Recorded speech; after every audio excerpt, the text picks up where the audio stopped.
Kumabang gumiwa. Kurang sponsor no Tokyo de Okrisimas.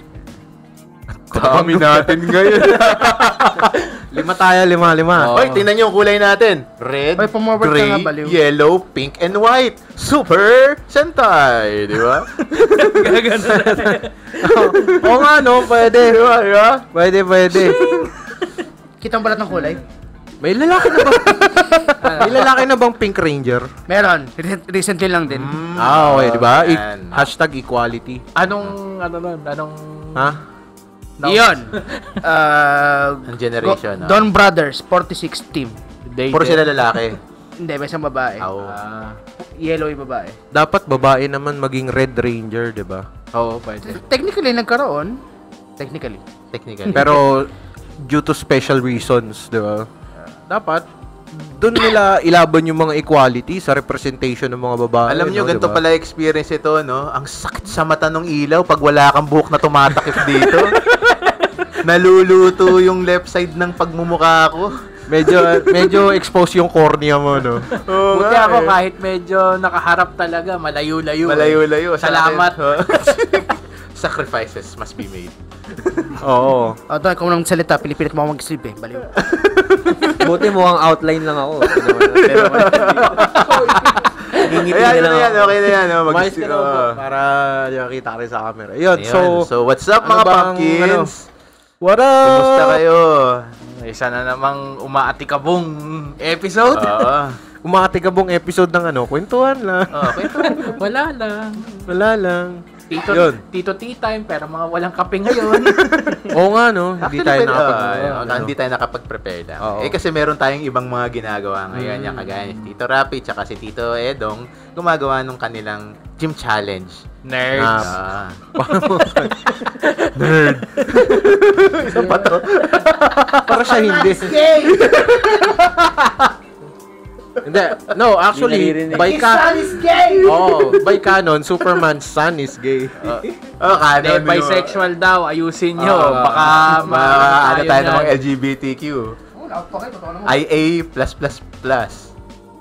By the way, hindi natin na-discuss pala, no? Parang 2 weeks ago, nagkaroon ng Pride event sa Quezon Memorial Circle na dinaluhan ng napakaraming tao. Ang nakakalungkot dito, update ko lang kayo, yung ibang mga kakilala namin from the LGBTQIA++ group. Nagreklamo sila nung pauwian na kasi, di ba, maulan na nga kasi recently, di ba, itong July. Okay. Nung uwian na, nawalan sila ng mga sasakyan, kaya nagkahirapan ng pauwi. Merong mga, in fact, yung Paano nawalan ng sasakyan? Carnap? Hindi.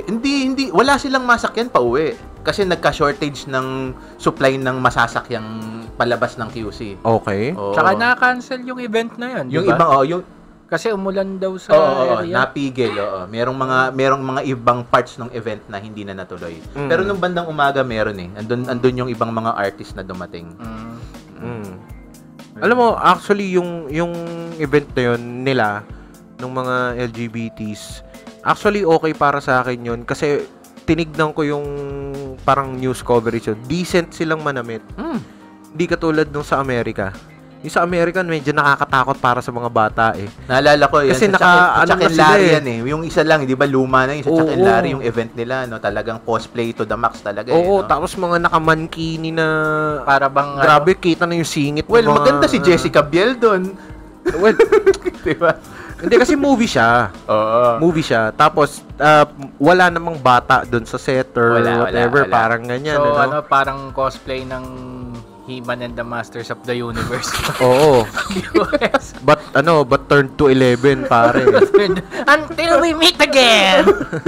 Ano yung pangalan ni si Skeletor? Diba? Naalala ko, Skeletor. I mean, may mga nagsusuot ng parang mga mankini, yung mga S&M na leather na So parang sobrang sexualized naman na sa ibang bansa. Buti dito sa Pilipinas, sabi ko, yes, decente sila. Oo naman. Diba? Sabi ko, yes, kasi umiba sila kaysa doon sa ibang bansa. Ang kasi dito sa kanila karapatan ng habol eh. Which is, yun naman ng habol din natin para sa kanila. Karapatan. 'di ba? Equal rights, equal fights. De, pero kasi sa palagay ko sa states kagaya niyan, parang Equal fights. Oo. ano kasi parang isinasama nila dun sa karapatan nila yung freedom to express din. So dito sa Pilipinas, siguro pwede nating isipin na dahil dun sa majority almost all Filipinos are Catholics, meron silang konting pagtitimpi. Oo. Meron Ano silang bang konting religion pagtitimpi. mo? Hindi tayo nagdi-discuss ng ganun dito. Ako kasi dati, Roman alcoholic eh. Yung bang ganun ang ibig mong sabihin? Oo. Sakto, siya yung pare sa Sassoon Freedom. Oo. Yung wala ibig mong sabihin. Alcoholic. Pasensya na, attorney, ako'y hindi ko na-gets yung agad na kailangan sagot ko sa iyo eh. Pero hindi, okay na rin yan. At least, sa akin kasi, naman, palagay ko regardless of tawag dito, affiliation, respeto yan sa isa't isa. Kaya kahit na ayun, meron sa inyo na taas kilay pa rin sa kanila. Pero tanggapin natin nandyan sila eh. Nandyan sila eh. Ako, ang paniniwala ko lang dyan, kung yan man kasalanan sa Diyos. Diyos ang humusga sa kanila. Diyos ang humusga. Huwag tayong mapanghusga sa Oo, kanila. pwede. Hindi tayo Diyos. Sabi nga ni Pope Francis, siya mismo nagsabi Hindi ba parang nagsimula rin kay Pope Benedict yung pag-accept sa kanila eh, 'di ba? Pero may sinabi si Pope Francis na sin ang pagiging member ng LGBTQIA++.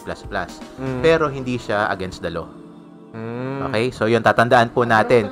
Hindi labag sa batas ang pagiging member ng... Tsaka dito rin sa kultura din natin ng Pilipinas, talagang pantay din ang trato natin. Kasi wala tayong,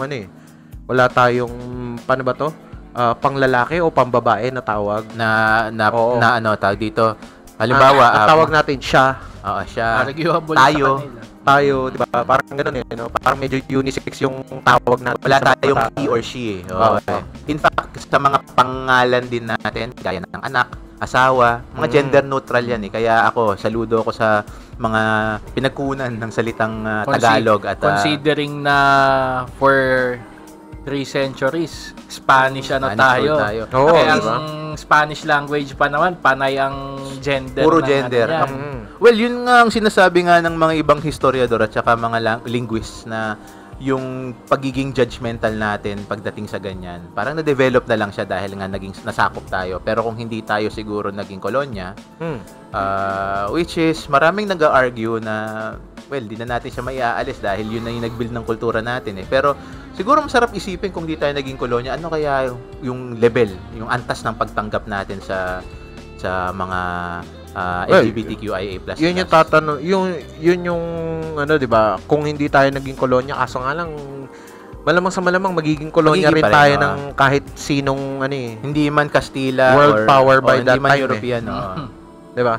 Kunwari, hindi tayo napuntahan kaagad ng mga Espanyol, France, Britain, Portugal. Dutch nga yata yung muntik ng makasakop sa atin. Kasi ang Indonesia, Dutch yan eh. For a certain time, naging British colony din meron tayo. Yung Manila. Sa Manila. 2 years. Manila, naging British colony for a very, very short while. 1700s.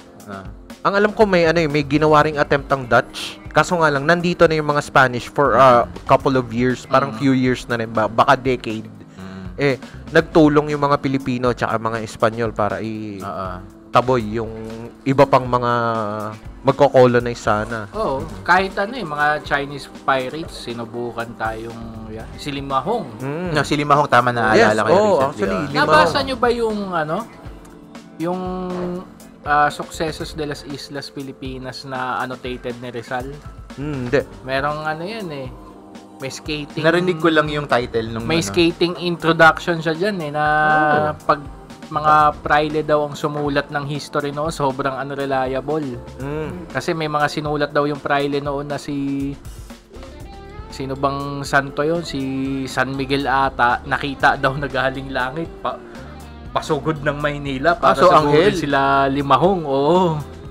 Invention, no? Meron silang ganon. Parang sobrang naging fantasy bigla yung no? Parang ginawa tayo gumawa ng Pilipino na kamayahan eh. Mare, Diba? Pero mo, bigla na lang sumusugod yung kung sinong God para i-liberate yung anghel, sinakop nilang Sinakop nilang territory. Interesting yan, ano? Salin yan ni Rizal. Hindi, annotations. Sumulat talaga no, si Antonio de Morga. Okay, tapos nung nasa Britain yata si Rizal no, nakakita siya ng kopya. In-annotate niya.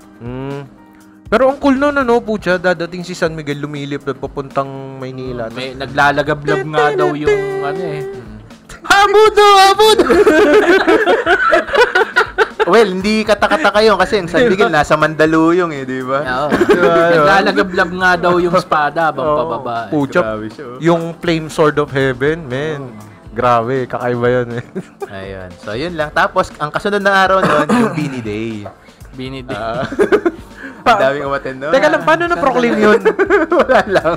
National holiday na ba? Hindi ako makaka-relate dyan kasi ever since naman, old man music ang pinakikinggan ko pang matatanda talaga Pero hindi ka na-expose sa mga bagong music katulad medyo naririnig ko siya sa mga IG Reels, FB Reels, yung salamin-salamin na yan. May iwasan medyo fairly recent lang naman na talagang na-expose ako, Dynamite. Ng BTS. Narinig ko siya sa radyo. Unang pakinig, It Really Grew On Me. Mahusay naman yung kanta, pero alam mo ba ang reaction ng mga old school na mga BTS fan dyan? Ayaw nila. Bakit daw? Kasi masyado ng popular. Nasanay sila na medyo underground yung dating ng tugtog ng BTS na konti lang ang fan. Halos lahat naman na sumisikat ganyan, kahit disco music totoo noon, di ba? Kasi para sumikat talaga. Disco music, underground music yan ng Latino black gay community noon. Totoo. Hanggang sa sumabog, andyan na yung Bee Gees, andyan na yung ABBA. Merong certain level ng possessiveness yung mga fans kasi. Kaya pagka naging sobrang putok na or sobrang sikat, kantaman or artist, talagang parang sila. Tsaka move din ng mga artist yun, di ba? New wave music. Move din nila kasi para maging, putok na putok you have to be pop. Para sumikat ka talaga. At doon sila nabubuhay.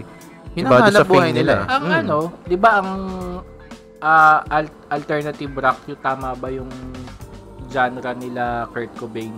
Ayun, nasa alternative rock sila. It grew from the ashes of glam rock.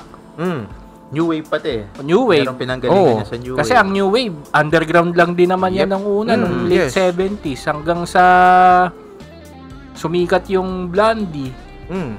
Dumating ang AHA. Ano pa ba? Ayun sa Take On Me, no? AHA ba yun o AHA? Duran. Pareha lang. AHA ba yun o AHA? Hindi ko rin alam yung... Munti ko nga masabi, ABA. Pero di ba disco ang ABBA ba disco? Disco. Okay. Disco. Cool. Di ba? Pero nagkaroon din tayo ng parang ganong sounds noon, which is yung parang Manila sounds, di ba? Nagkaroon din tayo ng unique na take natin sa music. And dun mo maririnig yung parang pinaghalo-halo talaga na melting pot na Maynila. Na may halong disco din kasi yun yung talagang sikat na. May halong disco. Pero meron tayong alternate na parang siguro nauna lang siya ng konti, yung mga folk rock, yan yung mga Juan de la Cruz, Maria Capra, nauna sila ng konti lang. Although ang kasabayan nun sa US, yung sila Peter, Paul, and Mary. Yung mga folk rock, parang folk rock din sila parang folk rock nga yung... for the most part. Bob Dylan.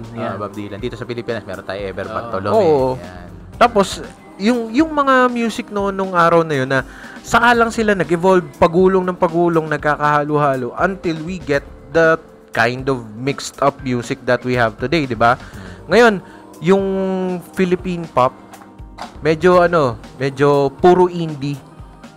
During these past few years simula nung pandemic, naging parang mas indie yung lasa ng mga tao. High school tayo kasi sumikat mga bands. Andyan ang mga Warner Brothers Music noon Universal Music ang mga kumukontrata sa mga sikat na rock bands nung high school tayo.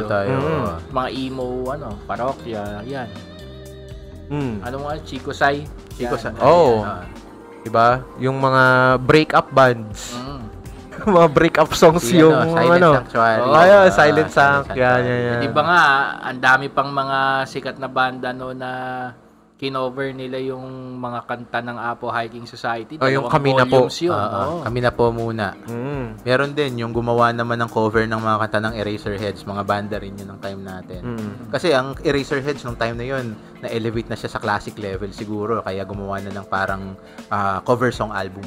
Agad sobrang tumaas hindi din nga yung na ano sa cover sa tribute album, ginawa pang musical. Yep. Di ba? Oo nga pala, no? Yung Pati parokya ngayon, yung Burugudong Stoy. meron Tunog na lang rin ng drum yun, musical ngayon. Yun ang pinagkuha na nila nun, yung pagka nagda-drum roll ka. onomatopoeia ng drums eh. Okay, bakit tayo napunta dito sa usapan na to? Hindi namin alam. Ng music. So, napag-usapan natin to kasi nga, recently, nagkaroon ng issue sa isang fan day ng BINI. Merong mga standee yung bawat isang BINI member and nawala yung kay BINI Sheena. Okay, na standee. Isa lang mula doon sa 8. Walo. So, meron pang 7 natira, yung isa nawala. Nanawagan si Direk Loren Jogi na isoli sana ng mga fans. Kasi fans yun ng BINI. Sa event ng fans ng mga BINI na binigay ng BINI para sa mga fans nila, nawala yung standee. So, parang mahihinala mo ron na BINI fan yung kumuha ng standee. Bakit? Okay, so sabi ni Direk Loren Jogi, isoli nyo. Pero itong naisip ko lang, di pag sinoli mo yun, di makukulong ka. Diba? And palagi ko it happens all the time eh. Kasi may president na yan actually, yung sa mga K-pops. Diba? Palaging nawawalan sila ng mga standee. Minsan nga yung sa malls. Yung sa malls, 'di ba, pasara na yung mall, konti na lang yung mga tao na andun. May dadating na naka high vis, yung naka-reflector na shirt, tapos naka hard hat, kukunin yung standee. Para siyang disassemble, tapos maglalakad palabas do sa mall. Unassuming eh. May nangyari ng ganun na so kunwari nagtatrabaho dun sa mall as parang maintenance or whatever, kinuha yung standee nung K-pop idol. Hindi na to naging super big news, pero nagkaroon ng article tungkol dito, di ba? Sabi ko, mangyayari din talaga to kasi kapag sikat yung isang tao, meron talagang kukuha ng mga nila. Yung parang media, mga paraphernalia para do sa di ba? Makikita mo naka-display doon sa bahay niya yung yung mga albums, may tapos altar no? Oo, tapos may kandila pa sa mga may standee, may nakuha siyang standee, di ba? As in yung ganong klaseng fans na i-connect din natin to sa isa pang issue sa kanila, which is yung parang yung privacy issue. Yes. Kasi nagkakaroon ng parang invasion of privacy kapag yung nabanggit mo yung ninakaw na BINI standee. Parang dun din sa concert yata ni Taylor Swift. Tama ba? Parang alam may ko meron din. hindi binalik na item na dapat pahiram lang sa concert. Sa venue. Anong tour yun? Yung recent, no? Eras Tour ba yun? Yata. Yun yata. Ang pinakamarami daw na hindi nagsole sa venue, mga Pilipino. Ganun pa tayo kahirap. Yes. Well, ganun talaga priorities, men, 'di ba? Yung yung gagawa daw ng concert hall na kaya yung concert ni Taylor Swift. 'Di ba? Kasi hindi kaya ng Philippine Arena sa ngayon eh. Ba natin kulang. Kailangan ba natin 'yun? Parang mas magandang ayusin yung public transport, 'di ba? Mas ayusin nila yung pinagawang public transport, housing. 'Di ba may ramp na pinagawa doon sa may crossing na sobrang tarik dahil kaya hindi pwedeng daan ng mga PWD. Sana yun ang ayusin natin. Hindi, pero priority talaga Taylor Swift concert. Doon natin mapapakita sa mundo na mayaman ng Pilipinas.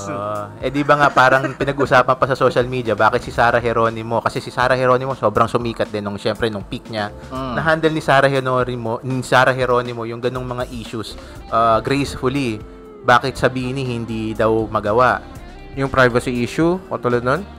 Or anything na kung pag mag-treat ka ng fans with parang tawag dito, i-treat mo yung fans na parang may diplomacy or kasi na feature sila dahil sa yung parang sa airport.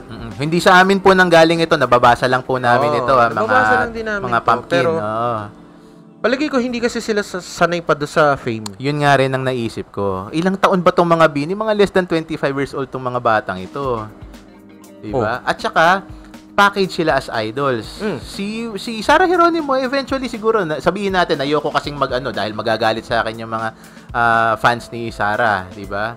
Pero si Sarah, nagsimula siya as singer. Alam natin yon, hindi siya originally packaged for idol. Ngayon, nung kumanta siya, sumayaw siya, umarte siya, siguro eventually nakarating siya doon sa idol status.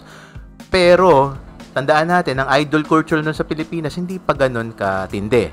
Well, that is without considering yung status na inabot ng sex bomb girls. Palagay ko kasi, kung pag-uusapan natin yung modern day idols, sex bomb girls ang isa sa mga parang pioneers ng modern day idols sa Pilipinas. Oo, yung may ganong klase ng medyo creepy na nga yung ibang fans na stalker tendencies na rin sila, nai-invade yung privacies ng mga babae. Pero ganun, kasi ganun grupo sila. So sa Bini, ganun din.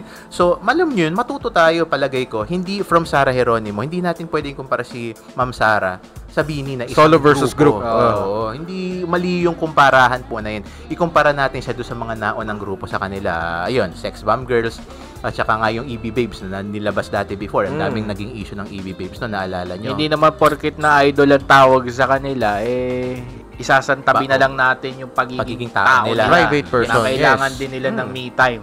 Diba?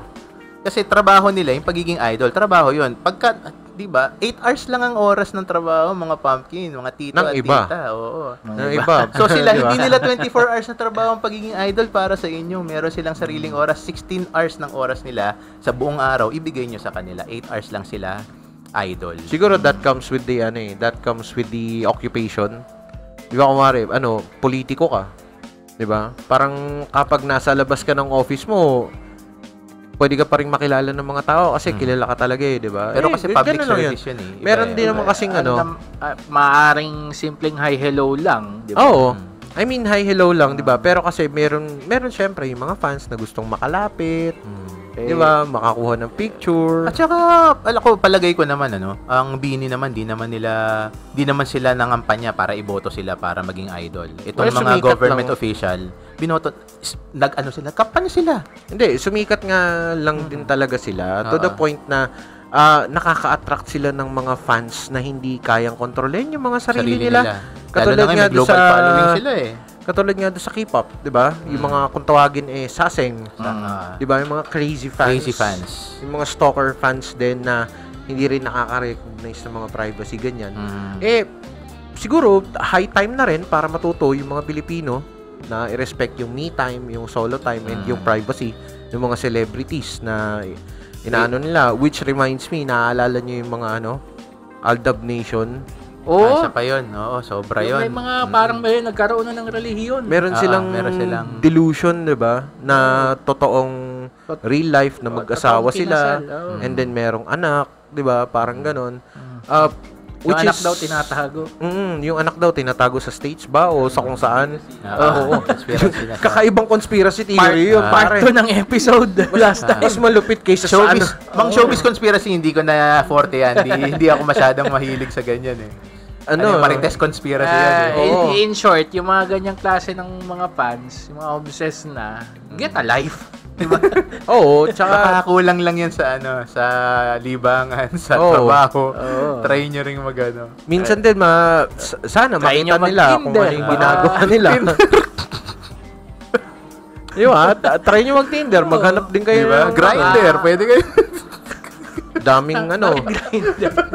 Wala lang. Hindi, kasi equal tayo, pare. Equal tayo, kailangan may i-cite equality natin lahat ng pwede. Platforms. Kasi sa salita LGBTQA+. Nagmukha pa akong defensive. Hindi. Well, yun nga, it's all well and good kasi nagkaroon na rin tayo ng artist na katulad nito na ganyan. Ako, nagpapasalamat ako. Andun na yung level nila, SB19 tsaka Bini. Sila talaga. Tsaka, meron pa isa yung Horizon na nakabase sa Korea. May alamat din, di ba? Oo, marami ng mga grupo ngayon. Napopromote sila Ako din alam ko, ang SB19 parang nagkaroon na ng konting recognition sa US. SB19 ba yung Gento? Oo. Di ba? Ang first take, mga Japanese artists lang usually yan Pero ang SB19 meron sa first take. Sa YouTube channel. Well, may iba't iba din sila mga foreign artists na kinukuha. Pero to be at that level na maimbitahan kayo para sa isang diba? YouTube channel na known for its parang pag naimbitahan ka doon sa first take, one take lang talaga kayo. One take lang yan eh. One take lang talaga kayo. Yun yung premise ng channel nila. So pag sinabi nilang action, tutugtog kayo. So parang yung Top of the Pops sa Britain, Yes, no? yes, yung time na yun. Jamiroquai nag-perform sa Top of the Pops eh. You need to have no mistakes din sa performance. Sa bagay, the who's who ng Europe at US noon. You made it to the top pag nag Top of the Pops ka noon. So parang Japanese version itong first take na ito. May isa pa, parang ano ba yun? Tiny Desk Concert, parang ganun. Oo, nandun naman si Lavey. Yan, yung mga ganun, di ba? May mga ganong YouTube channels na kapag na-invite ka nila as an artist to perform there, meron kang level of skill and caliber na pwede mo nang ipagyabang. Yes. Kasi skilled ka talaga na imbitahan ka sa ganun. Buti na-invite tayo sa Tito T-Time, no? Hindi. Pag na-invite ka sa... Teka lang. One take lang ba? One take lang ba? Hindi. Dito sa Tito T-Time, tol, one take lang talaga tayo. One take lang tayo. Kaya pwede tayo dun. Teka, nakailang take na ba ako dito? Diba? Pag naimbitahan ka sa Tito T-Time, ibig sabihin, sobrang bakante mo sa oras. Literal na yan yung kailangan ng Get Alive. Oo. Sobrang bakante mo sa oras. Wala kang ginagawa, pumunta ka sa Tito T-Time. Diba? Kaya Derek Loren, sigurado ako, hindi kami. Baka naman! Baka naman, di ba? Hindi kami, Derek, hindi kami. Pengi po kami ng standee. Ng Bini. Kahit siya na lang, si Bini, toot lang. Dito po, lagi namin dito. Kahit sa karton lang kami mapalibutan ng babae. Diba? Being the old soul tayo, kahit sino na lang na member ng Bini, wala rin naman kilala dyan. Nakakaawa no? Sa karton ka lang napalibutan ng babae. Anak, anong ginagawa mo dyan sa kwarto? Pinapalibutan ako ng mga babae. Pagbukas pa na yung standee. Puro standee. Oo. Ay, diba? Kaya sa special treat, papakita ko yung yung picture ni Tito Check na nag-show ako sa nag-show ako sa isang commercial tapos napapalibutan ako ng babae. Dito. Yan. Ayun ba? Yan. Meron yan. Mabilis yan lang siya na commercial. Mabilis lang siya na commercial at isa siyang obscure na commercial sa internet na sanang walang makakita pero yon. Screenshot lang naman. Screenshot lang naman. Yan. So, meron pa tayong isang idol ngayon na sobrang sikat sa buong Pilipinas. Na pinag-iinitan. Hanggang sa ibang bansa, sikat siya eh. Si Sanchay. Literal, hinahunting siya. Hinahunting siya. Actually, dalawa nga silang hinahanap. Dalawa bro. Si Boy pa, si Boy. Oo. So, yun. Hindi si Tito Boy, Yung una, si Go Waping. Tumama na tayo sa totoong pangalan niya. Okay? Kahit na sabihin, ewan ko ang stand ko dito, kahit ipilit niya na Alice ang pangalan niya. Hindi talaga. Hindi, actually, may joke nga pala yun. Technically, yun yung Christian name niya. Hindi, kinuha daw yung Alice Go sa ibang tao eh. Kaya dalawa yung either way nga, kung sakali meron nga, yun yung... Pero may joke nga dyan yung mga Asian Americans. Kasi, kaya nilang i-assume kahit anong pangalan. Kasi hindi nga kayang sambitin ng mga Americans yung mga Zhao Zhuang, Xiong Shui, mga ganung pangalan ng mga ZH, tas XI. Kaganon tunog. Hindi, totoo kasi talaga na hindi kayang i-pronounce ng mga Americans yung mga ZX, XI, mga ganun na phonetics ng Chinese. So, nag-a-assume sila ng mga names na Jenny, Stephanie, Stephen, Annie. Kanina nga, akala ko kumakanta ka nung kay Harlem U. Yung yung kanta ni Harlem U sa Meteor Garden noon. Oo. Kala ko yun yung Sushi. Hindi, Taiwanese yun. Taiwanese ba yun? Taiwanese yun. Chinese pa rin. baby. Ano sabi ni Uncle Roger tungkol sa sa Taiwan? Sa Taiwan? Nata. Munti ka na matrap. Kailangan mataas ang credit score natin. Ano bang sabi ni Uncle Roger? Kasi lang natin. Hindi. Parang kay John Cena noon. Sige nga, ulitin mo. Mataas dapat ang credit score natin. Sabi kay John Cena noon. Ang racist mo. ba? Di ba 2 years ago yun? Gitan Sina. Yun. Same incident yun. Yung Bing Chiling. Yun ba yun? Parang Basta yun. Actually, naon na rin si Twice Chewy. Nung itinaas niya yung flag ng Taiwan. Higpitan mo to. Sa baba. Pakaitin yung doon sa post. Ano yun? Yan. Bata si Chewy nun, tila 16, sobra. 17 years old. Public apology. Sa, global. Itinaas niya yung flag ng Taiwan eh. Hindi kasi nare-recognize ng One China policy na ang Taiwan ay isang hiwalay na nation. Oo. At ang YouTube ay isa dyan. Kaya tigilan natin yung topic nila. Kailangan mataas ang credit score nila. Kailangan mataas yung credit score natin. Hindi, basta, ayun, yun. So, ang mahirap kasi doon sa part na yun, kaya nilang i-assume kahit anong name. At pwede silang mamili kung ano yung gusto nilang parang English name na gamitin. So, magkaiba, vastly different yung parang hindi lang naman Chinese. hindi lang naman Chinese yung gumagawa nun. Actually, sa UST namin ni Rap noon Dito Rapid. Mga Koreano. May isa lang ang galing China talaga sa nakaklase namin noon. The rest Koreans. Di ba? May choice din Yung mga Thai din, Koreans. ganun silang hihirap basahin ng pangalan ng mga Thai. Ang hahaba eh. Oo. Kaya karaniwan, sino-short nila eh. Ang cute nga ng mga pangalan nila eh. Ang daming consonant. Tapos hindi pinopronounce lahat ng consonant. Parang French. Pero yung tunog ng mga pangalan ng mga Kwon. Ang haba. Ang haba. French Tapos one syllable lang. Micola. Original taste. Di ba? Yun ang hero sa kanila. Nag-assume sila ng mga English names na iba. So, pwede silang ma-mistake for another person, di ba? Yan, napanood mo ba yung kay Enrique Hill na I am not Big Bird? Yung meron silang pinagtatawa ng kasi pangalan ni Pepe Herrera doon. Kasi akala nila nung una si Pepe Herrera Thai. Pilipino lang din pala. Tapos pinagtatawa na nila yung pangalan kasi Titi.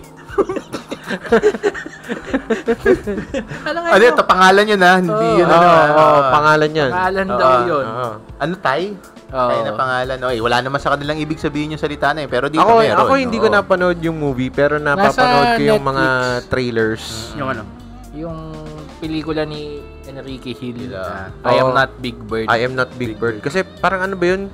Yung pinagkamalan siya is parang ex-porn star. Parang na sobrang laki daw. Sobrang laki ng Kasi pero yung pangalan niya.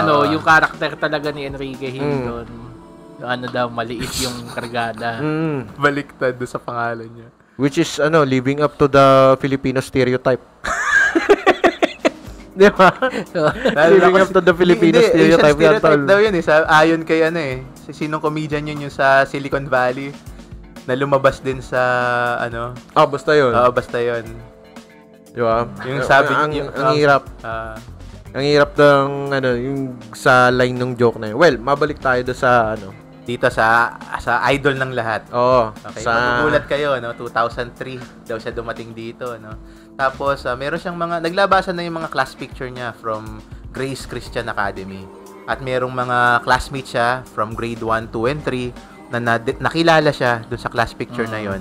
Kasi striking siya dahil siya yung kung hindi man siya yung pinakamatanda, isa siya sa pinakamatatanda doon sa kanilang klase dahil for 3 to 4 years ang agwat niya doon sa mga classmates niya na grade 1, grade 2, and grade 3. Parang naglabas si Senator Gatchalian, di ba? Meron siyang mga nilabas, pero meron ding nilabas yung ibang mga netizen na... Kasi Grace Christian din daw si Senator Gatchalian. Older batch siya. Si Senator Ruin. So, naglabasan to. Tapos, meron silang parang voice changer. In-interview sila, alam ko sa 7 or sa Inquirer na sinabi voice changer? Kasi si Batman? Hindi, yung Kawashi ka po siya nung grade 1. Hindi, yung parang ganito. Yan, so nag-voice changer sila. Kasi, tapos may mga alias sila eh.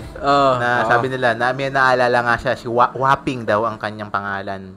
Waping, hindi siya magaling talaga mag-Tagalog, hindi rin marunong mag-English. May Wapi din tayo. Tito Wapi. Tito Wapi. Wapi. Ayun. So, tapos, hindi siya talaga lumaki sa farm, yung mga ganun. Di ba, recently, parang naglabas siya ng sentimento. Parang kahapon lang yun, na pinag-iinitan daw siya ng Senate, particular si Senator Risa tsaka si Senator Win. Ang lakas din si Senator Risa maka-retort sabi niya. Allergic kami sa sinungaling So, yun siya. Pero himayin nga natin ng konti to so far kung ano yung nalalaman natin dito kay Mayor Guo. Hindi, di na siya mayor. Kasi parang suspended mayor. It started from what? Yung parang investigation kung paano nagkaroon ng ganun kadaming Pogo operations. Yun ko nasimulan I think parang sa raid sa Bamban.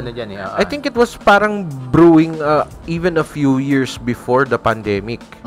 Kasi before the pandemic, parang papunta na sa completion yung mga facilities ng Pogo, di ba? Tapos, dumadami na yung mga Chinese nationals na nandun. And dumadami na rin yung parang mga events na nangyayari na parang may tumatakas na Chinese. Tapos may mga humahabol na Chinese doon sa tumakas na Chinese. Tapos nagkakaroon pa sa kapwa Chinese. Oo, nagkakaroon pa ng kidnappings, ganyan, which terrorizes the neighborhood, terrorizes the whole city, na parang pakiramdam na ng mga Filipinos hindi na sila safe doon sa sarili nilang bansa. And then it brewed na parang nagkaroon ng sentiment na parang sinasakop na tayo Ganun yung yung parang sentiment daw ng mga tao na nandun na parang this city feels like not our city, na parang binebenta na unti-unti yung city natin dito sa mga foreigners. And kung makaasta daw yung mga foreigners, like Filipinos are lower life forms daw. Parang, di ba, naglalakad daw yung mga Filipino, tapos dudura daw sa harapan mo kung saan ka hakbang. Di ba? Maduduraan na rin yung paa mo, di ba? Parang gano'n. Duduraan yung binti mo. Ganun, di ba? Parang the temerity of disrespect. The audacity of this, di ba? These foreigners, parang gano'n. Tapos sobrang yayabang daw. Tapos pag nalalasing, nagwawala. Di ba? Yun daw yung mga sentiments na nag-brew over time na isa sa mga maraming catalyst. Isa sa mga maraming catalyst na which led to another event na matrigger na yung parang raid. Parang nagkaroon ng raid Actually, gumawa ang Channel 7, I think special episode siya na hindi sa Pilipinas, sa Myanmar. Nag-rescue sila ng mga Pilipino na traffic na sinabak sa slavery. Chinese Pogo, din daw yun. Sa Myanmar. Kasi habang ginagawa nila yung documentary nila na yun, hindi nila alam sa Pilipinas nangyayari na din. Tinotorture yung mga Chinese. Kahit pa Chinese yun, crime against humanity yan. Mga tao yung mga yan So, hindi tayo, kahit na Pilipino tayo, hindi tayo pwedeng magsawalang bahala. Oo. Kahit after nga daw i-raid, may nakita pang isang Chinese na nakagapo sa loob Nakakadena pa. Diba? Oo. Kasi you don't know the operations. Ano ba yun? May utang ba yun sa kanila? Ano ba yun? Tumakbo ba yun mula sa kontrata? Ang sa report ng KMJS, yung mga Pilipino daw, may mga Thai, Vietnamese. Para daw makalaya sila, magbayad ka. So, parang tatrabahuhin mo yung freedom mo. Which is slavery talaga. Slavery siya. Wala na nun Ano na yun tinapos na yun 200 years ago Diba? Sabi nga nung isang komedyanteng black na si Daliso Chaponda, if this was 200 years ago, this would have been an auction. Yung nasa audience na mga puro puti, BGT black siya. Britain's Got Talent. Stand-up comedian siya. Sabi niya, if this happened 200 years ago, this would have been an auction. Yun ang best punchline na talaga nun. Wala na tayong slavery. So, merong nangyayari ngayon na kahina-hinala na so yun nga hanggang sa dumating doon sa point na malakas na yung balita ng human trafficking sa mga Pogo dito sa Pilipinas. Nakita kasi yung pattern gaya nga ng sinabi ni Attorney Mark, yung nakita sa Myanmar at saka sa iba pang bansa sa Southeast Asia lang may pattern talaga. So sinubukan nila ngayong silipin yung Pogo dito sa Pilipinas. Nabanggit mo yung title ko, may nadamay pa na high profile na attorney dyan. Naku po. Okay. Parang naalala ko. Walang ganun, Mars! Oo, tama, narinig ko nga yun. Oo, na-involve pa nga siya sa isang artistang macho-macho, di ba? Parang model yata. Model, model pala, model. Parang ginawang executive assistant. Biglang tumaas yung... Hirap yun. Nakitaan daw ng dokumento doon sa Pogo Hub sa Porac eh. Oh my gosh. Porac yan, Pampanga, diba? Sa Pampanga. Pero it will remain unnamed, Porac ba o Bamban? Bamban, meron din yata siya. Tong blind item na to. Ang blind item ba yun? Blind item to hindi to pwede pangalanan Legal counsel siya sa Bamban. Pero tapos parang nakita nila sa Porac, medyo meron siyang parang status ng part-time owner or partial owner. And ang representation pa nga according to PAGCOR officials siya ang abogado nung Pogo Company, hindi nung lessor ha. Pero ayon sa aming bubuit. Eto kasi yung to motivate, 'di ba? Ano pipiliin mo? Pangit na secretary o magandang tignan na secretary? 'Di ba? I don't think na para mga clerical jobs needs abs. 'Di ba? Ilang wag natin sabihin yung pangalan. Wag. Habada kadabra. Get the idea. O six-pack, 'di ba? Wala na tayong magagawa doon. Pero 'yon, sige, balik tayo doon sa to that yung isa sa mga unang marami na yatang inimbestigahan before, pero isa sa mga unang napuntereyang Bamban. Kasi for a small town, it's a quiet village. Kanta sa Beauty and the Beast. Maliit siyang bayan. Diba? Maliit siyang bayan. Okay? Ang ekonomiya ng bayan na yan ay sobrang baba talaga. Pero parang minuscule. Ang laki ng compound ng Pogo. By the way, matanong ko na lang din. Yung mga taga-Bamban ba, pinaglalaban din ba nila yung mayor nila doon? Merong iba. May iba. May iba. Nung simula, may mga rally pa nun. Pero ngayon, wala na. Parang iilan-ilan na lang. Died down. As wala nang protest sa streets, wala na. Dati, naalala ko nun, merong in-interview sa 7 yata, tsaka sa 2, na nagde-defend pa na nakita nila si suspended Mayor Guo na lumaki. Na maliit. Maliit pa siya, lumaki. Mga katiwala daw. Gano'n kalaki? Mga 3 inches pa lang siya. Ewan ko siguro, mga ganito. Mga ganyan. Kasi parang tumubo siya mula sa lupa eh. Wala siyang parents eh. Di ba? Parang siyang tumubo sa lupa. Meron daw. Kaso, ang tatay daw niya ay nagkaroon ng illicit affair sa isa sa mga katiwalang babae. Yun ang ayon sa kanyang sinumpaang salaysay sa Senado. Ano yun eh? Pag napatunayang mali yun, perjury yun, di ba? Perjurious statement yun. Kaya nga siya diba, nag-claim ka na. Nga siya eh. May parents ka naman pala lang legit, tapos nag-claim ka sa court na bastardo ka. Pero antindi, no? Yung nerve na kaya mong, sabi nga ng ibang tao na nakilala ko, nakausap ko, yung para ka magbigay ng ganong klase ng statement sa isang proper forum. Kasi hanggang ngayon, pinupush ng mga ng legal counsel ni suspended Mayor Guo na hindi proper forum ang Senado. What? Hindi daw proper forum ang Senado, kaya ang sabi ng legal counsel niya, magsasalita lang daw si Alice Guo pag nasa isang proper forum na siya or nasa isang court. In a sense, yes. Oh, talaga? Oo, kasi kung gustong mapa-disqualify naman talaga si suspended mayor, sa korte nga naman. RTC, Regional Trial Courts, Co-Waranto case. Hindi ba sa Anbank yan? Comelec Anbank ginagawa yung kanyang mga elected na siya. Tapos na eh. Elected na siya, so tapos na. Kaya nagturuan yung Comelec tsaka yung ang nangyayari kasi sa Senate ngayon, hindi naman talaga judicial proceeding yan. So, medyo tama pala. Although niya, for publicity itong nangyayari ito, trial by publicity yung nangyayari kay suspended mayor? Maaari. Kasi wala pa namang talagang formal na kaso sa kanya. Ang kasi, yung ganyang ginagawa ng mga senators, Congress, mga congressional hearings, Senate inquiries, mga constitutional power din naman talaga nila yan. Mga inquiries in aid of legislation na minsan nga lang, aminin natin, nagiging just for the show lang din talaga. Oo, meron din talaga mga May part na katotohanan yung part Tulad na na lang nung isang Senate inquiry na tungkol sa PIDEA daw. oo, napanood ko na yun. nadama yung PIDEA. Several Oo, years na ago. dahil doon may na-ouster pang Senate President. Si okay. Senator Migs. Kaya bumaba siya sa pwesto at pumalit si Senate President Escudero. Oo. Yun eh. Isa yun sa Parang mga yun issue yung, dun yun yung naging catalyst noon. Kasi minsan para ba, nagiging spectacle din kapag on a national level binobroadcast yung gantong mga bagay, di ba? Naalala ko tuloy bigla yung nagkaroon ng problema nun sa sa tax natin na ninenenok daw yung panahon ni yun yung laging nakasuot ng life jacket ng life jacket tuloy ng life vest nun, yung babae na marami daw kinuha sa tax natin. Yung nagkaroon ng kaso si Senator Revilla at si Senator Estrada. Lagi na si Salamin.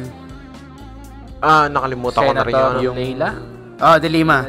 Before pa niya. Ha? Yung yung hindi isa. pa senator, parang para siyang contractor na babae. Oo, tao lang siya. Oo. Babae. Di ba maalala Si natin? Medyo may Napoles. chubby. Si Napoles. Oo. Yun. Janet Napoles. Hindi life vest yun. Bulletproof vest oo. yun. Ano life nga ba? vest? Pantubig. Lulubog yun. Sorry. So Lulubog yun. Si Pag Janet yun- Napoles, yan inquiry rin yun, na ba sa korte Hindi, yun? may korte yun. May korte Parang, din. pero nagkaroon din ng Simula mga din Senate. Yeah, di ba? Kaso nga lang, di ba? Congressional hearings. No? Yun din, yung kay Senator De Lima rin na kaso Yun ang, Sina Bato-Bato. Actually, inquiry nag-umpisa yung mga that was Yung mga ganyan. very yun ang memeable. Pagkakaiba ng mga inquiry hearing na napapanood natin na ginagawa sa House of Representatives at Senate. Yan ay laging in aid of legislation. O kaya yung mga checks and balances ng legislative sa executive, yung mga ganon. Walang usually, pag may findings yan, parang pailan natin ang kaso to sa ganito. O DOJ, OSG, kayong bahala dyan. Alright. Solicitor General. So, doon pa lang tatakbo yung talagang legal process. Tagal din, paano yan, Ator? Parang initial assessment pag may nagkamali. Hindi naman, parang basta Parang inquiry pa lang talaga yun. inquiry lang talaga yun. Parang investigation. Parang by the time na umakyat sa korte talaga yan, Doon yung magiging. hindi, parang panibagong hearing na naman yan. Balik sa simula. Pero sa akin, maganda na rin tong nababatid siya ng madla kasi public official to Sa akin, public official siya at importante na ang public official lantad yung kanilang buhay. Dahil hindi na pag ikaw tumakbo ka, ako ang pananaw ko pag ikaw tumakbo ka sa public office at gusto mong maglingkod bilang lingkod bayan, huhubarin mo yung privacy mo. Kailangan ganun. Kasi kailangan transparent ka. Kaya dapat hindi hindi balat utak biya. Hindi ka balat sibuyas. Hindi ka balat sibuyas. Given, hindi ka dapat talaga utak biya kapag tatakbo ka for an office. Pero mauna yung balat sibuyas, tas hindi ka rin utak. Ako nagtataka ako kung paano. Meron ba? Meron nga ba? Yun. Ang kasi ito, that pero i-correct nyo rin ako mga pumpkin kasi di ba kanina pinag-usapan natin yung Bini, isa-respeto natin yung privacy. Yung mga public officials natin, hindi natin re-respeto yung privacy nila. Well, yes. Yes, ako sa akin, no. Hindi, ako sa akin hindi no. Yes talaga. Kasi Siguro kailangan yung mga talagang sobrang personal na aspeto na lang ng buhay ng mga politiko, hayaan mo na yan. Pero yung mga what they're doing in their capacity as a government official, dyan dapat tayo maging mapagmatyag. Yes. Or like what they do in their parang private time, ganun. Hindi na lang natin sila papakailangan. Pero what they do as Kung sino man ang babae ni senator official. ganito, nila congressman ganyan, hayaan na natin yan. Pero di ba bawal din yun? Well, actually. Sa public officials, grounds bawal ba yun yun. para madibar kapag Oo. Kahit sa mga teachers, remember pagka licensed teacher ka, kahit nga abogado basta PRC holder. palagay ko sa regulatory commission, yes. Basta PRC, pumasa ka ng exam sa PRC, kahit mapadoktor pa yan, palagay ko, abogado. Di ba? Si, So, sa mga abogado yung dating PBA commissioner natanggal dahil sa pambababae. Unbecoming kasi yan Well, kasi high profile dahil basketball. Hindi, abogado siya. Abogado. Yun yung dahilan kung bakit Na-disbar siya. Member of the bar yun. Eh, hindi naman siguro ma-notice yun kapag hindi ka commissioner ng PBA, di ba? Hindi, sinumbong talaga siya nung mga asawa niya, asawa ng babae niya. Sa akin, wag sila kung halimbawa by the way, yaman lang din naman na public information na yun eh. Oo. Publish naman yan. Si Commissioner Ayala noon, yun. Di ba? Yun. Yung sa mga ganong statuses, 'di ba? Yung kailangan ma-open yung buhay nila, 'di ba? May invade yung privacy nila, oo, pero it comes with the job eh. Kasama ganun yun talaga. Kasama talaga yan. Yes, kung private ka na tao, ba't ka tatakbo? 'Di ba? Huwag kang tumakbo kung private kang tao. Kasi kung ayaw mong dyan, dapat ang idea dyan, dapat moralistic person ka eh.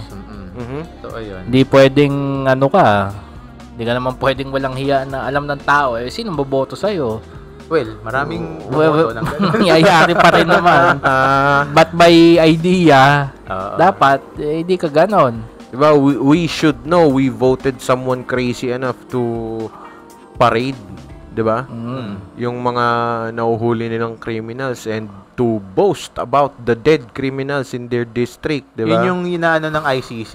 Isa yun sa mga pinupush ng ICC. We were crazy enough to vote someone like that. Nakakabaliw talaga Pilipinas, di ba?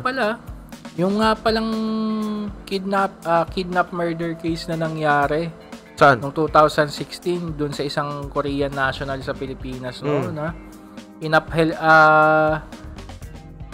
binaligtad ng Court of Appeals yung ruling ng RTC doon.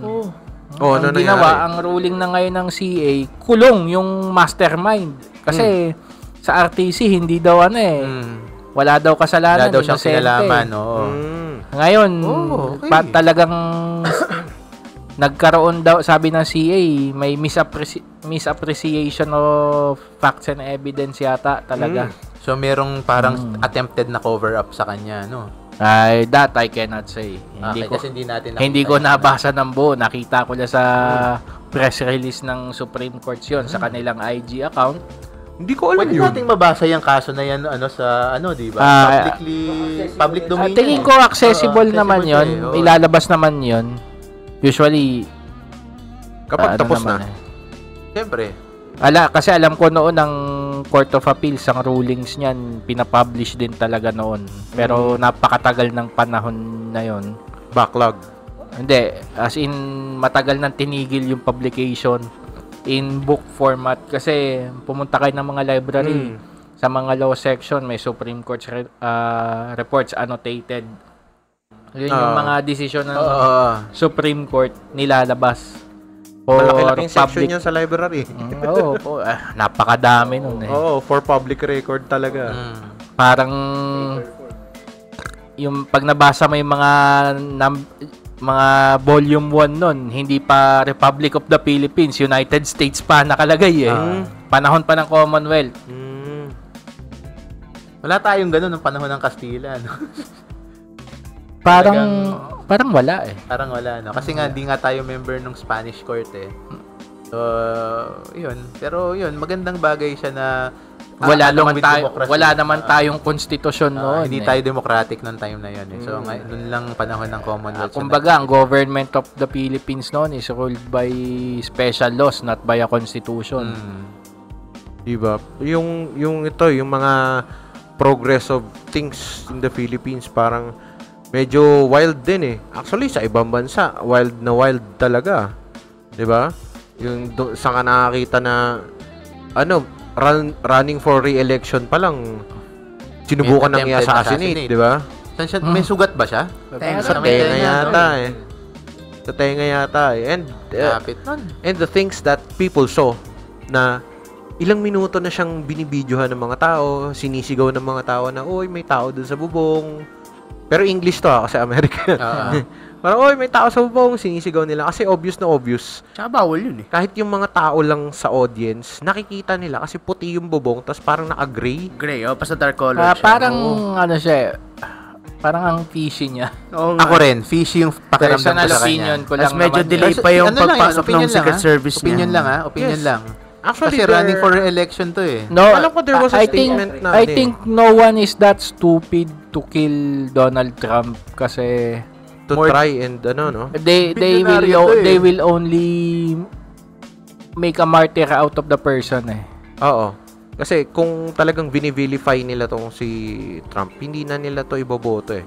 Hindi na to mananalo eh. Kasi huling rally nga ni Trump, inendorso pa ni Hulk Hogan of all the people. Oo, di ba? May label actually sa wrestling community, canceled na si Hogan eh. Di ba? Kasi may mga questionable na unsavory actions. Pag noon lumabas si Hulk Hogan sa WWE, baliwan ng mga tao. Baliwan sa kakachira mga tao. Last ko siyang nakita sa WrestleMania, binubuo siya eh. Wala na talaga siya. Faded na siya. Ayun nga, sa may statement pa nga na lumabas na yung Secret Service sniper daw, nakita na siya for 3 minutes. Yun nga. Nakatutok na siya dun sa would-be attempting assassin. For 3 minutes, hindi siya putukan man lang. Which is din may mga nababasa din akong ganyan ng yung mga Secret Service mismo ng mga bansa. Parang sila mismo yung nag-i-implement ng assassination ng sovereign nila, royalty, whatever. Kasi recently may binabasa akong libro, The War of the Windsors.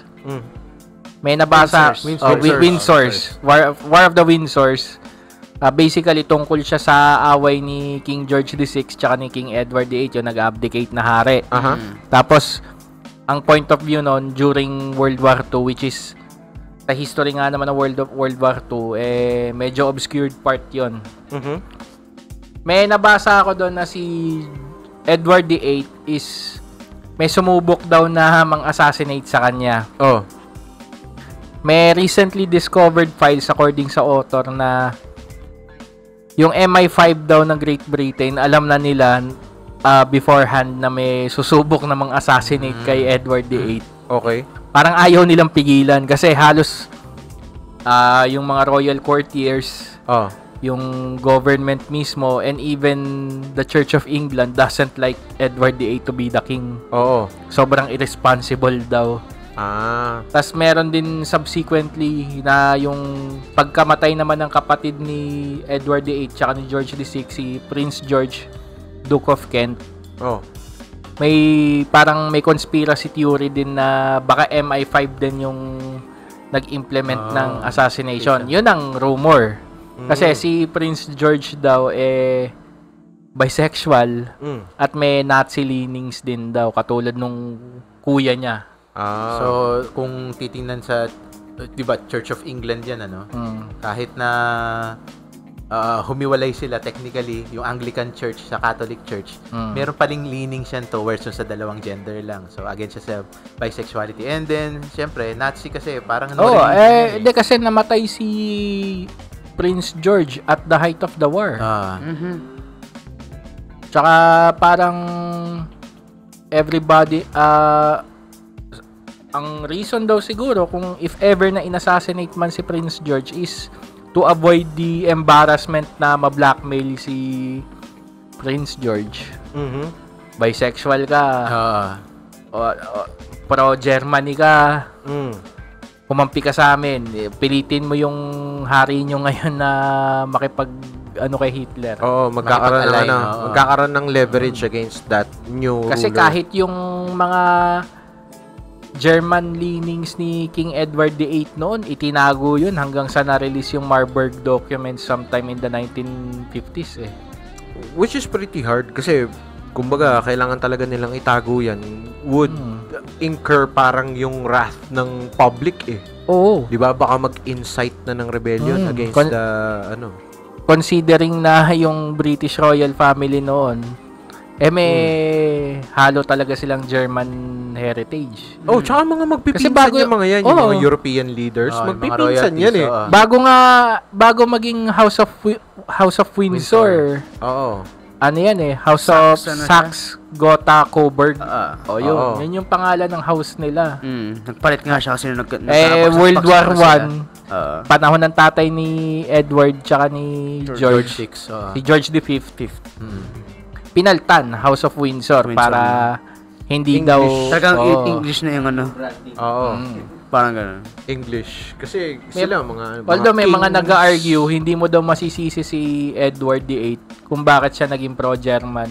Oh. Kasi ang Germany seen as counter, parang pang-counter mo siya sa communism and socialism. Kasi ang sino ba isa pang sikat na kamag-anak ng House of Windsor?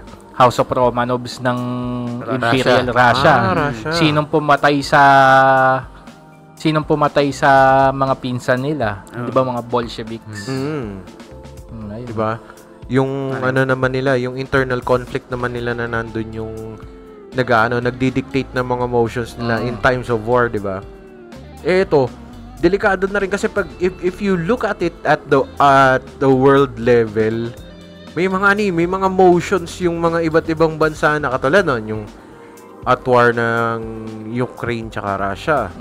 And then Israel, Palestine. and its neighbors. Actually, hindi lang Hindi lang Palestine. Palestine Neighbors. Israel against Middle East Almost Parang everyone Oo. Parang Israel against the world yung nangyayari nandun Oo, kasi meron ding mga parang cancel culture sila recently kahit sa mga western countries, particularly sa Amerika. Mahuli kang artist na umiinom ka ng Starbucks. Ang Starbucks kasi aligned sila sa Israel So, hindi merong movement yung mga bata, Gen Z and Gen Alpha specifically, na i-cancel yung mga popular na tao na support. Di na pala ako makakapag-Starbucks, pre. Pati yata McDonald's, di ba? Isa yun pati McDonald's. Gen Z ka ba? You're as millennials as it gets, pare. 90s kids Oo. So, yun, no? So, Alam ko, kasalanan nating mga millennials yan Tayo nag-start ng mga cancel culture na yan Millennials ba? Oo. Kasi it started with people doing parang unsavory things or yung mga parang taong sikat na may kaso, ganyan. Kina-cancel natin noon. O.J. Simpson, sila Bill Cosby. yung mga ganyan, di ba? pero may krimen talaga silang ginawa. Oo, di ba?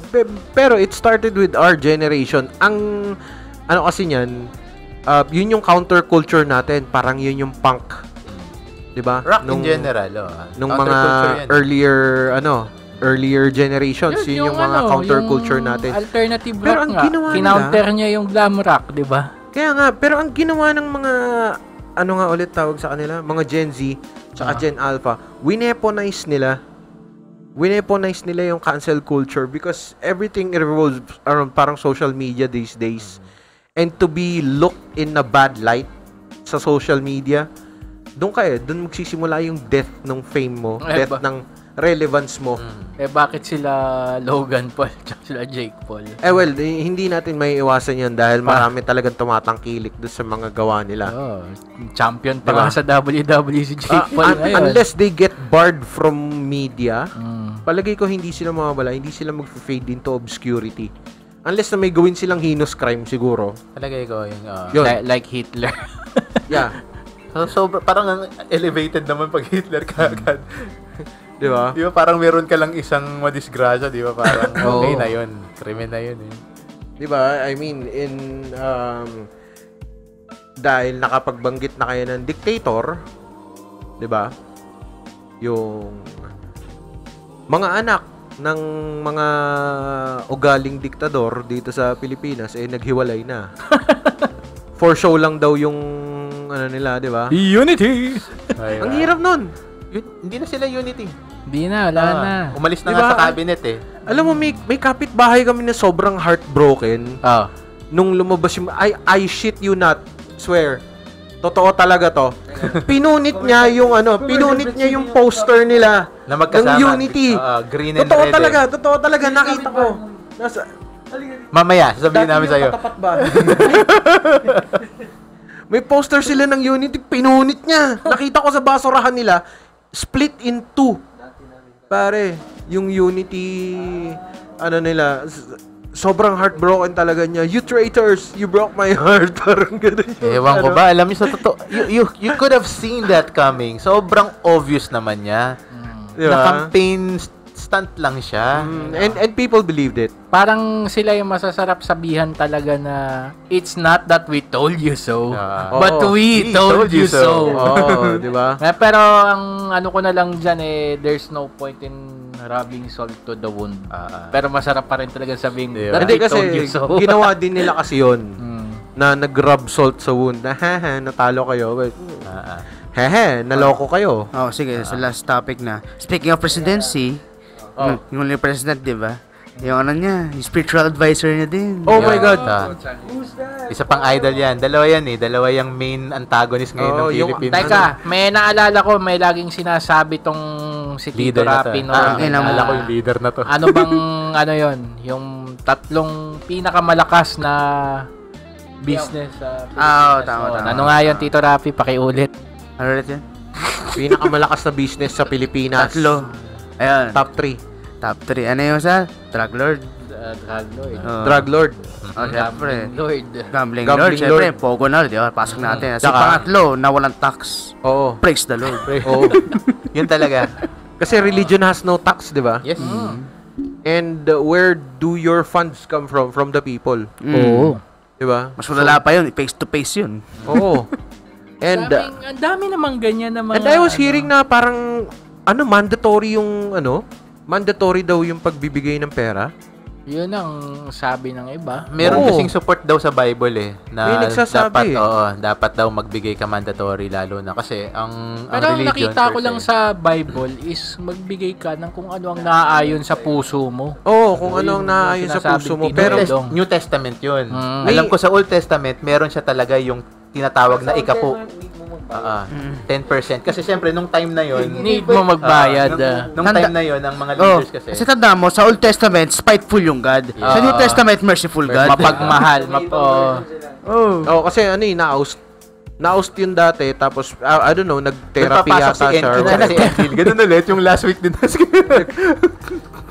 I don't know, siguro, pagkatapos ng Great Flood na ano yung pagdating ni Hebrew Jesus. God na Pagdating ni Jesus. Pagdating ni Jesus. So pagdating ni Jesus, sabi, ano ba naman to? Wawasakin ko pa ba itong mga pangit na to? Nandyan Padala ko na nga lang anak ko.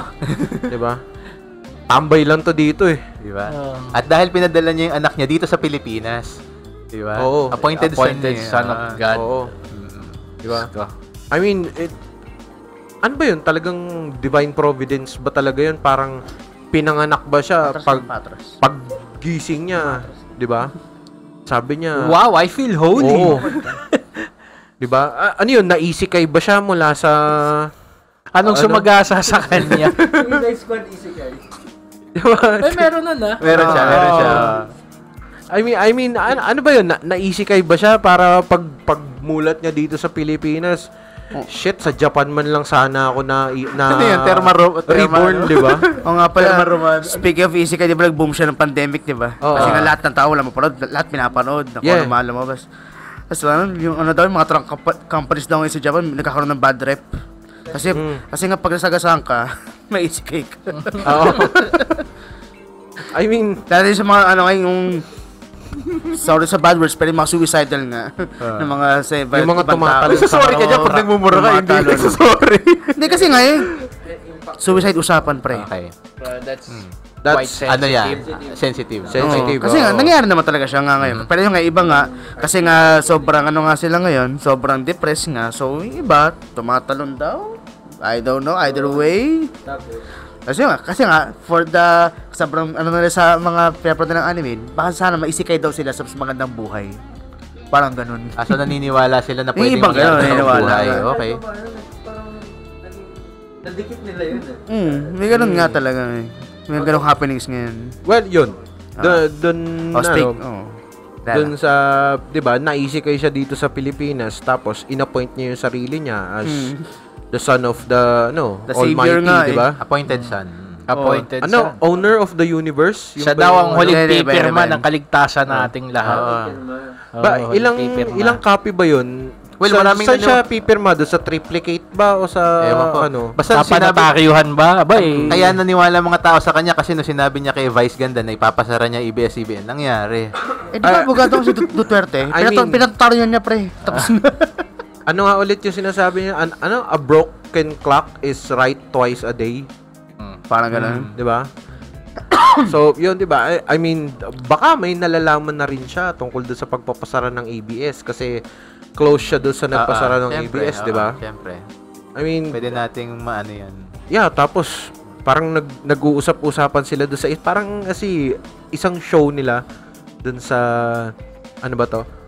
Parang ini-endorse kasi tong si Express doon sa temple nila or parang doon sa gathering nila. Parang tong si Father ganto, humiram ako sa kanya ng helicopter para makita ko yung parang damage ng parang baha or whatever, parang ganyan. So, nag-aano sila, alam mo yun, yung circle jerk ng mga mayayaman. Di ba? Yung mga mayayaman sa yung may sarili silang circle jerk doon, tapos yung mga nagpo-profit sa mga ganyang bagay. Man, sobrang bad niyan, sobrang bad trip niyan. Kaya lang naman siya nasira talaga dito sa Pilipinas kasi nagsalita na yung FBI eh. Yep. 'Di ba? FBI, CIA, ICC. Parang pati sa Interpol, sinama na siya. Interpol, oo. Kasi nga, International Criminal Court. Ang Diba? ang hand ng ICC ay Interpol. I mean, my God, you're supposed to be someone that's super holy, tapos yun yung mga kaso sa'yo. Which is hindi, sa US, may mga Grabe. nagaganyan din na religious Marami. personalities. Marami. Pre, depending sa bansa, baka pati pamilya mo, isama sa execution kapag ganun kalala yung mga krimen mo, di ba? Depende sa bansa, men. May mga bansa na kapag gumawa ka ng ganun, pati pamilya mo, pati pinsan mo, damay. Di ba? Doon sa execution. So, for that person to parang escape this, magkano yung bounty? 10 million pesos. Parang masarap mag-apply ngayon as Ang baba nga Lazada, Ang baba nga, di ba? 10 lang? Pero, Kasi kung ako, kunwari, Pastor, may delivery po ngayon. Hindi ko mahanap yung address nyo. yung nakikita ng sa Lalamove po ito. Alam mo po ito. Sa Lalamove po ito. Yung address nyo po bago lumamig yung pizza. Sa Di ba? I mean, peke yun, di ba? Pero, By the way, yes, may peke yun, prof ako Means dati yun. noon na nung sheriff pa lang daw siya, di pa daw siya nag-aabuga siya. Ginawa niya daw yan. Yung Na? ganyan trick. Oh. Taga rito po ba si Mr. Parang prior, sinabi ng mga police. Diyan lang kayo, magtago kayo dyan. Sisenyasan ko kayo pag positive. Parang in-scout. Nandiyan po ba si Mr. ganito, ganyan? Oh, bakit po ba? Nanalo ho kasi siya ng ng raffle eh. Ako ho yan! Gumanon, mamaya lumabas yung mga polis. sabi, ito na yung premyo ko. Ito na. well, siyempre, malamang sa hindi alam na nila. Parang sa US noon, ginawa yan ha. Yes. Mass arrest ang Mass arrest. mass arrest yung ginawa. Parang nanalo sila Tawang-tawa ng ako. free ticket sa Super Bowl. Pagpasok nila, pinaguhuli sila ng mga polis. Diba? Oo. Kasi mas malupit pa sa ano ba yun? Subpoena? Mas malupit pa sa subpoena. Sa subpoena, hanapin ka. Warrant of arrest na yun eh. Sa Kumbaga, warrant of arrest. pag subpoena yan, sasabihin lang sa'yo, pumunta ka Susulatan dito. ka lang, Oo. Kaya mo namang pakita. Diba? Hindi sila willy-nilly pumunta sila doon sa sa arresting site. Palakpakan pa yung mga polis. Oo. Yay! Sabi ng mga kriminal, yes. Thank you. Biglang pinusasan, binasahan ng karapatan eh. Diba? So ano kaya yung ibibitag mo diyan sa ganyan? Kasi considering yung case niya, 'di ba? Ano ba 'yun? Human trafficking. Well, sa akin, sabi ni In hiding ex-president, na daw alam niya kung nasaan. Sabi ni ex-president, alam niya kung nasaan. Kaya nga, perang may lumabas noon several weeks ago, a few months ago, na iniisip ng PNP kung pwedeng kasuhan si ex-president ng obstruction of justice. Kasi alam niya kung nasaan, pero ayaw daw niya sabihin, secret daw. Yeah, palagay ko. Kasi sinabi niya na alam niya eh. Kung hindi niya sinabing alam niya, Which is din eh. hindi siya makakasuhan. Ano siya, nantitis siya eh. Which is parang nakakaasar. Oo. Kasi, yun nga, abogado ko. Abogado Abogado rin si siya. former president. Oo. Alam mong bawal, bakit ka mga-aasar ng ganyan? Kung totoo man o hindi. Kaya nga, Whether or not. I think the rules are reserved for the weak. yung rules para lang sa mahihina yan. Pag malakas Dahil ka, malakas siya, wala siyang wala ka pake. na. Dati kang top eh. Dati kang number 1, numero 1. Pucha, yung plate number mo, number 1. Diba? Kailangan ikaw din yung number 1 na kontrabida. Well, kayo mga pumpkin, pag-isipan nyo yan kasi mag-e-election tayo next Napaisip year. tuloy ako kasi ang abbreviation sa President of the United States, POTUS eh. Ano kaya sa Pilipinas? President of the Republic of the Philippines. Hindi, ang alam ko ay the Philippines lang tayo. The Philippines eh. DP la? TP? Pototut. Potrop? Di ba PNP, Pangulo ng Pilipinas ang gamit? PNP? Di ko alam. Ewan ko, basta. Diba? Paano pag Amerikano? What does PNP means? Pangulo ng Pilipinas? Talaga racist. May accent. Ayun. Yeah, yun yung mga yun yung mga topic nating na nito this past few months weeks. na rin eh. Few months na rin few months yung na ba? topic na to, hindi lang basta yung kay Trump lang yung medyo mabago-bago Recent, di ba? Kasi yung Pride nung June pa yan eh. And Ano pala belated Happy Pride sa ating mga Opo. Oo. Mga pumpkin tita. Sa ating tita. mga sis. Lahat na sila naging sis na silang lahat And bros. Season diba? bros. Season bros tayo. Ay hindi, sabagay, may nga pala tayo. May bro nga pala tayo.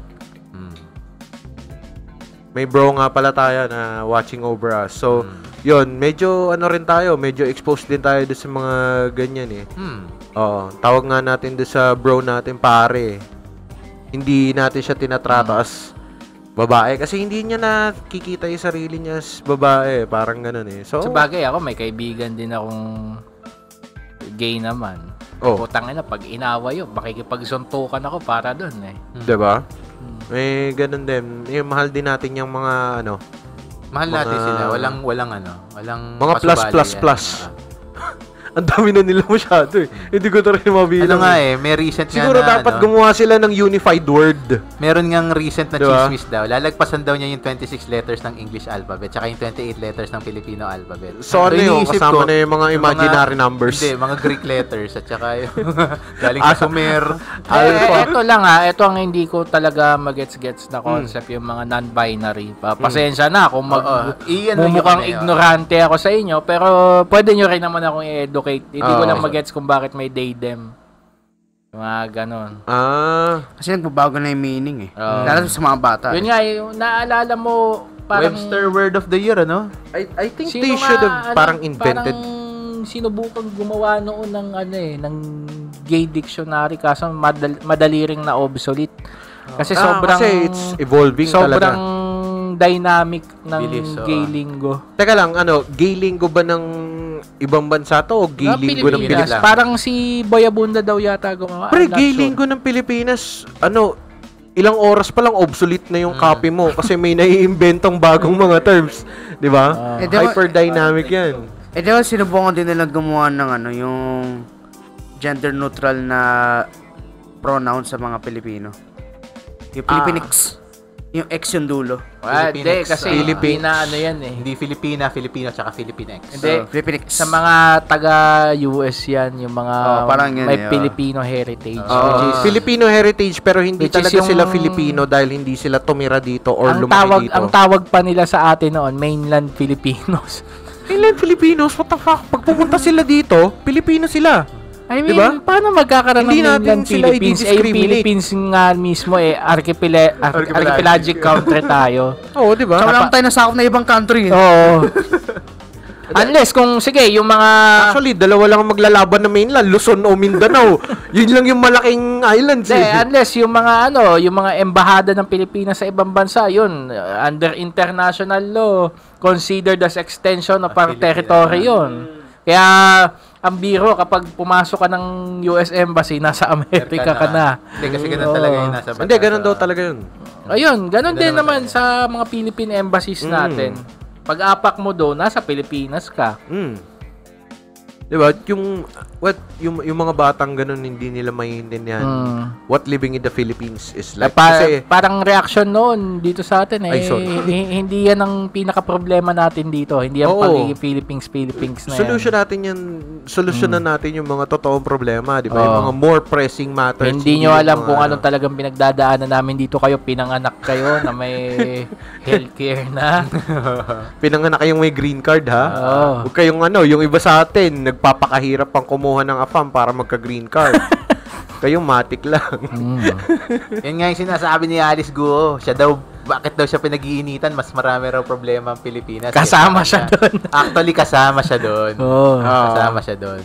Diba? Which is, parang ganon din yung ginawa ng Japan noon. At prior to World War II, parang nagpapasok ng maraming citizens dito.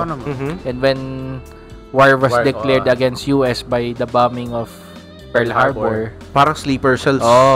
Saka naglabasan yung sleeper cells ang tawag nila doon sa mga recent na pumapasok diyan sa Cagayan at saka doon sa mga exclusive villages sa may south ng Manila, sa Parañaque area. And I think yun na rin yung naging source kung bakit nagkaroon din ng parang concentration camps ng mga Japanese sa Amerika. Kasi nakita nila yung ginawa ng Japan sa atin sa atin and ano pa bang mga bansa? Taiwan, Malaysia, yata. Korea. Merong mga Indonesia, di ba? Pinasok yung mga yung parang greater co-prosperity sphere. Co-prosperity sphere. Greater East Asia co-prosperity sphere. Ang haba. Di ba? Yun yung kasi yung ginawa ng Japanese dito sa Southeast Asia. Kaya naparanoid din yung mga Amerikano doon sa lupa nila. Akala nila ang dami na rin sleeper cell. May graphic novel sino nga ito? Si Star Trek? Yung gumanap na Lieutenant Sulu. Basta yan. Si George Takei. May graphic novel siya nung tungkol sa experience niya nun sa... Hapon ba to? Ay, pamilya niya. May ginawa siyang graphic novel yata o memoir. Di ba itumakas si family niya? Yung experiences nila sa American concentration camps noon. Ang tawag yata sa kanila doon is Issei, which is first generation na immigrants to the Americas, di ba? Karoon din pala sila ng ganung problema doon, inosente naman yung mga civilians, kaso syempre, during war, nothing is fair. Kaya hirap na nga daw siya pumasok sa Hollywood nun As in, Star Trek pa, tas main role pa, Japanese siya, at bading pa siya. Grabe. Hirap na hirap siya, di ba? Super, hindi lang trifecta yun, quadruple na yun. Grand Slam. Di ba? Di sa alam mo, isa rin gusto kong matanong sa inyo, maybe this would be a great next topic, di ba? Kasi minsan, alam mo yun, yung nakaupo ka lang sa classroom, tapos biglang may isip mo, what if one time meron na lang biglang kriminal na pumasok doon sa classroom namin? Tapos, ano yung gagawin ko? Parang ganyan, di ba? Or, nasa bangko ka. Na-imagine ko rin yun. Nasa bangko ka, tapos magde-deposit ka ng pera, may hawak kang pera, tapos hawak mo yung form, naghihintay ka doon. Tagal mo na, mga 20-30 minutes ka na. Tapos naisip mo, paano kaya kapag may mga hold-upper na biglang pumasok dito sa bangko? Ano yung gagawin ko? Di ba? Naiisip mo na ba yun? Kasi I feel that nasa ganung phase ang Pilipinas ngayon Nasa ganung phase yung bansa natin, di ba? Na parang, magsususpecha na ba ako ng imminent invasion? Or, safe pa ba? O imagination ko lang to? Kasi, parang may signs Di ba? Magdududa ka rin. Nakapag-alala siya. Palagi ko na yun na rin yung state ng parang mentality na meron tayo dito sa Pilipinas. Kaya siguro, ando rin yung mga tao doon sa Pogo Wary din sila. Kasi parang unti-unting ini-invade pero hindi naman talaga exactly. Nag-ooperate lang talaga sila dito. Pero until then, di naman natin ini-encourage ang ating mga pumpkins dito na maging racist. Hindi ang kasalanan ng ilan, hindi kasalanan ng lahat. Tama. Unless you're acting in conspiracy. Unless. Yun, basta. Yun lang yung kaya isip ko. para sa akin, barking ROTC na lang, para ready lang. May basic training man lang. Pero wag sana katulad ng Thailand. Wag yun. Ayoko ng Thailand style na Pucha, kapag napili ka for service, talagang yung buhay mo, wala na. Service ka na lang talaga. Oo. I think the way out para... Nangyari yun kay, hindi naman to sa Thailand. Alam ko meron din in the past sa Israel na ganun din. Kasi syempre, nasa war zone sila. Hindi, ilang taon lang yun sa kanila. Taon lang. Hindi, bakit si Zohan? Ganun Hindi. yung kwento ni Zohan. Napili siya for service. Tol, Syempre, comedy yun. Alam ko comedy yun. Alam ko comedy yun. Pero may basis yun. May basis naman yun. Oo. Meron talaga May basis kapag yun. meron kang, pag meron kang certain level of Talent. aptitude sa military service, talagang pipilitin ka nila na mag-enlist lang talaga as in gawin mo ng career yun. Pero Tayong kapag dalawa, hindi tayo ma-drop sigurado. malamang ako madraft sa kitchen, field kitchen. Malamang. Pwede, Hindi, tsaka baka kung ako magagano'n, baka mag-volunteer na lang ako sa kitchen kasi ano gagawin nyo sa akin? Paghawakin nyo na lang ako ng pagkain, di ba? Hindi nyo naman ako mapapatakbo. Bagay, baka kailangan ng military lawyer. Yun na lang ako. Pang court martial. Pang court martial. Court martial, di ba? Ayun. So, eto, sige, Food susunod for the na. thought lang. Food for thought lang. Kasi, wala lang. Ito naman yung isa sa mga topic na nadidiscuss nating mga tito, di ba? Pag yung nagkikita-kita tayo, uy, kamusta nga pala yung ganyang balita, ganyan-ganyan. Palagay ko kasi ganito yung balita niya. Ganun talaga tayo. This is Tito Tea Time, di ba? Oo. So, may mga closing remarks pa ba kayo, mga titos? Okay na. Okay na? Oo. Sige. Hanggang sa susunod. Sa muli. Oo. Sa muli. Pagkikita-kita. Oo. At Medyo hanggang sa muli. overcrowded lang ngayon. Oo. Madami tayo ngayon. Masaya mga tito. Mag-gather. Mas marami, mas masaya. Oo. Diba? The more, the merrier. Except Tito Rap. Lagi naman ganyan ang mukha niya. Di ba? At hanggang sa muli. Paalam!